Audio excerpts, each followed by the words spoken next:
नमस्कार, मेरा नाम है मृत्युंजय और आप देख रहे हैं उत्तर प्रदेश के बाद अमर उजाला के साथ यूपी कितना सक्षम हुआ है।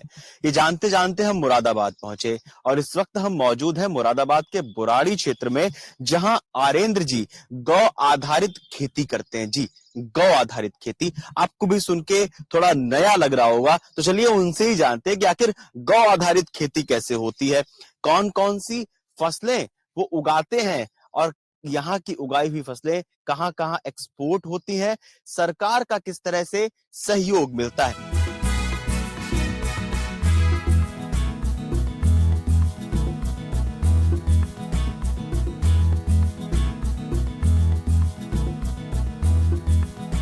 आरेंद्र जी, अभी देखिए, आप मेरे पीछे देख सकते हैं, वो अभी भी काम कर रहे हैं और हल्दी लगा रहे हैं। आरेंद्र जी, ये अभी आप हल्दी लगा रहे हैं, ये कौन सी किस्म की हल्दी है, थोड़ा दिखाइए, हमारे दर्शकों को बताइए। ये जो हल्दी इस समय देख रहे हैं आप, ये मैं एक एक्सपो में गया था, तो वहाँ पर गुजरात के एक किसान आए हुए थे, उनसे हल्दी लेकर आया था मैं। और इसको थोड़ा बीज 5 किलो बीज लेकर आया। अब 5 किलो को खेत में कैसे लगाएं, कैसे डेवलप करें, तो उसके लिए ये व्यवस्था दी है हमने। ये सॉइल लेस मेथड टोटल, ये गाय का गोबर है और जो भूस हमारे यहाँ खराब हो गया था, पानी से भीग जाता है, नीचे का भूस खराब हो जाता है, उसको मिक्स करके हमने इसके अंदर कट्टों में भरा है और इसके अंदर इसका सीड तैयार करेंगे।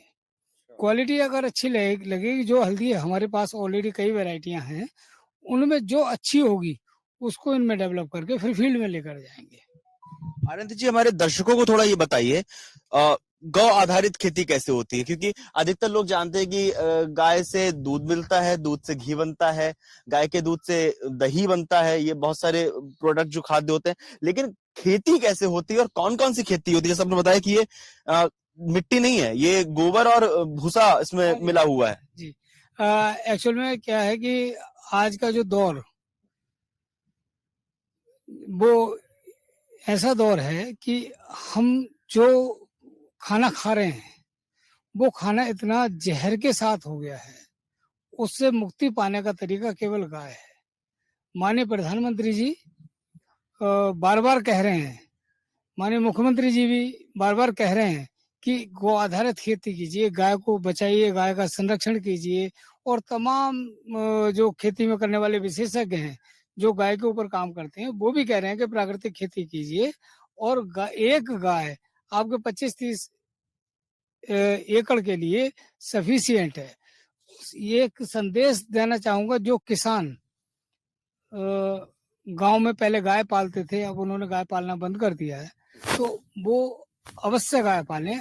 अपनी खेती के लिए वो संजीवनी चीज देती है गाय, गौमूत्र और गोबर के रूप में।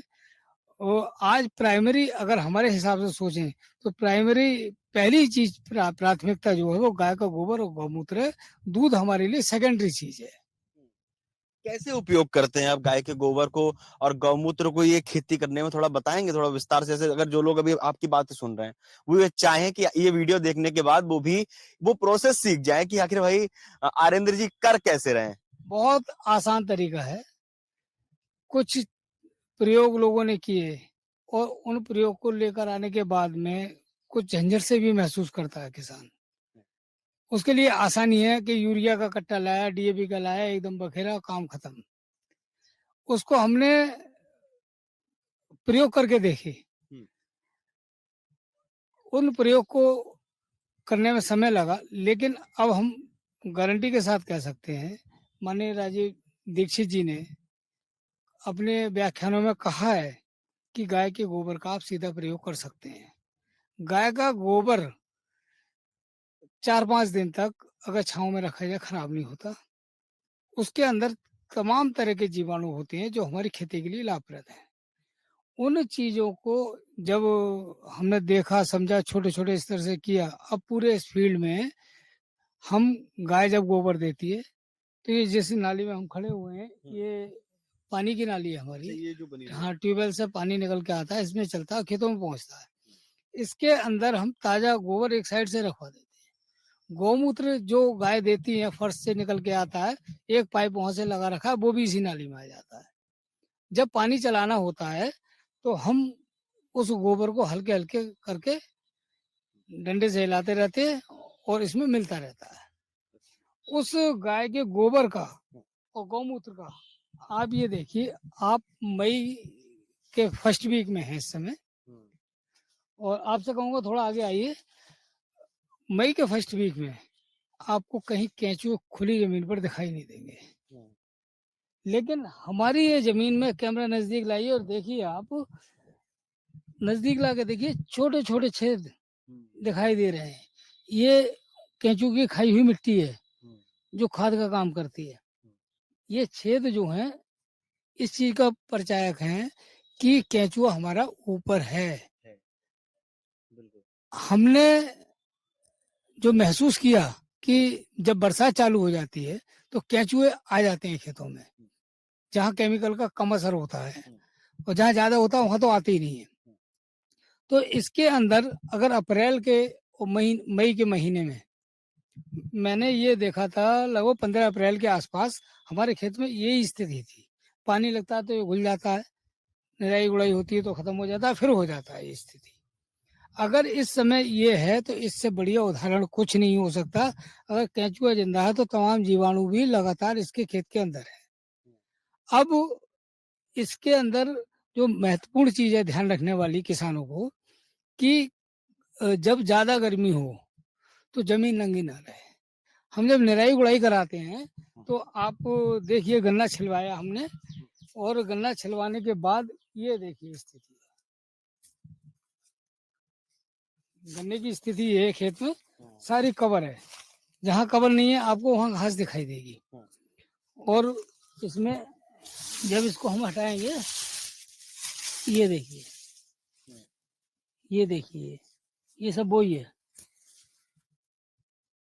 मिट्टी नीचे की, इसकी अलग ही एक वो दिखाई देगी आपको, और ये अलग स्ट्रक्चर होगा। ये सब हो इसलिए रहा है क्योंकि गाय के गोबर और गौमूत्र का कमाल है ये सब। अब जैसे ये बड़ी होगी, थोड़ा और बड़ा होगा, तो इसमें एक और काम करेंगे हम, क्योंकि अभी कल्ले निकल रहे हैं छोटे छोटे, जिस पार्ट में बड़े हो गए हैं किले उसमें भी दिखाता हूँ आपको मैं।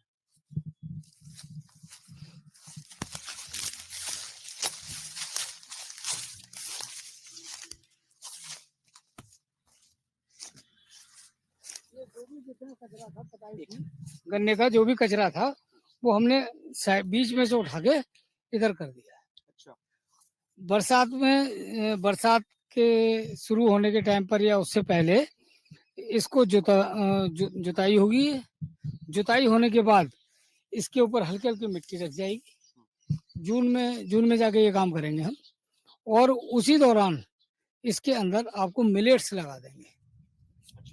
ये पिछले वर्ष हमने एक गन्ने के साथ सहफसली के रूप में मिलेट्स को लगाया था, और बहुत बढ़िया उत्पादन हमको मिला, गन्ने का भी और मिलेट्स का भी।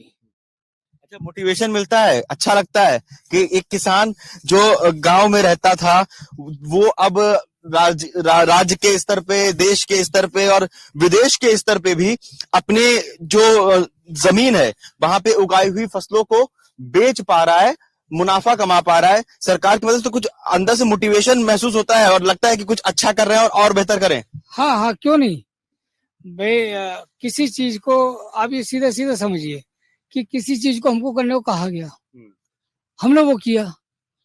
जब हमें तो तब महसूस होगा ना जब मार्किंग होगी, कितने मिले, 100 में से 100 कितने मिले, 80 मिले, 90 मिले, 70 मिले। अब हमने खेती की, प्रोडक्शन किया, उसकी प्रोसेसिंग की, सीधा मार्केट में पैकेजिंग करके ब्रांड बना के लेकर जा रहे हैं, उसको लोग खरीद रहे हैं, और उसके बाद में उनके रिव्यू आ रहे हैं, दोबारा वो कस्टमर बन रहे हैं हमारे लगातार। अब आज की तारीख में हमारा सामान पैन इंडिया में जाता है। अच्छा। ये आपको जो आप अभी अवार्ड्स की लोग बात कर रहे थे, कौन कौन से वो पुरस्कार मिल चुके हैं राज्य सरकार की तरफ से और केंद्र सरकार की तरफ से? कितनी बार सम्मानित हो चुके हो आप? सम्मानित होने की स्थिति ये है, जिला स्तर से लेके राज्य स्तर पर और राष्ट्रीय स्तर पर तमाम तरह की संस्थाओं ने सरकार की तरफ से जो भी मिलते हैं, बहुत तो नहीं मिले लेकिन इतने मिल गए हैं कि एक काम किसान को इतना, अगर उसकी प्रगति रिपोर्ट इतनी है तो उन्हीं चीजों से मोटिवेट होकर, अधिकारियों के मोटिवेशन से, हमारे राज्य सरकार उसके मोटिवेशन से हम आज यहाँ तक पहुंचे हैं। जो खेती करने वाला किसान है, ये आपके प्रोडक्ट्स हैं। वो आज एक अपना ब्रांड लेके आप ब्रांड के रूप में आपके सामने मौजूद है। अगर ये किया गया है तो कुछ हासिल हुआ है, तभी कुछ हुआ है। बिल्कुल हासिल हुआ है, मंच मिला है, मौके मिले हैं और आपकी मेहनत है। जी जी जी। तो ये थोड़े अपने प्रोडक्ट्स के बारे में बताइए आप। ये प्रोडक्ट जैसा हमने बताया था कि गन्ना हमारा बेस है। हाँ जी। गन्ना बेस होने के साथ में गन्ने को ही हमने पकड़ा। गन्ने के अंदर जो बहुत बड़ी समस्या है कि गन्ना पैदा कर लिया किसान ने, उसको डालने में दिक्कत, उसका पैसा मिलने में दिक्कत। हालांकि मिल जाता है, वो चीज एक अलग है, लेकिन एक बेहतर तरीके से कैसे की। सबसे बड़ी चीज कि हम अपने फसल का रेट तय नहीं कर सकते। तो उसके लिए हमने दो चीजें अपनाई, एक 80-20 का रेशो और दूसरा 3PM मॉडल। 80-20 का रेशो मतलब ये है कि आप अगर किसी आपके पास में 100 बीघे जमीन है तो आधा एकड़ से 1 एकड़ से कीजिए। अच्छा, इन प्रोडक्ट्स पे आते हैं। ये प्रोडक्ट्स आपके कहाँ कहाँ जाते हैं? ये हल्दी है कहीं की नेचुरल फार्मिंग के द्वारा उगाई, जो भी हल्दी आप बो रहे थे शुरुआत में, दर्शक देख रहे थे, तो उसका ये फाइनल प्रोडक्ट है। इसको यहीं आप पीसते हैं अपने इसी? हाँ, ये घर पे पीसते सारी प्रोसेस जो है जी अपनी है। अच्छा, और ये ये मिर्च है, ये धनिया है इसमें, और ये मिलेट्स है, मोटे अनाज है, अचार है, ये गुड़ रखा है। गुड़ के बारे में थोड़ा बताइए। आपने 3-4 तरह के गुड़ रखा क्या? गुड़ हम 6 तरह का गुड़ बनाते हैं। पहला एक तो प्लेन गुड़ होता है बर्फी साइज में, उसके बाद में इलायची वाला, सौंठ वाला, काली मिर्च वाला, तिल वाला, ये और ड्राई फ्रूट और सीड्स के साथ बनाते हैं। इसके अलावा गुड़ का जो इसका दूसरा प्रोडक्ट है वो सिरका बनाते हैं, उसकी भी प्रोसेसिंग दिखाऊंगा मैं अभी आपको।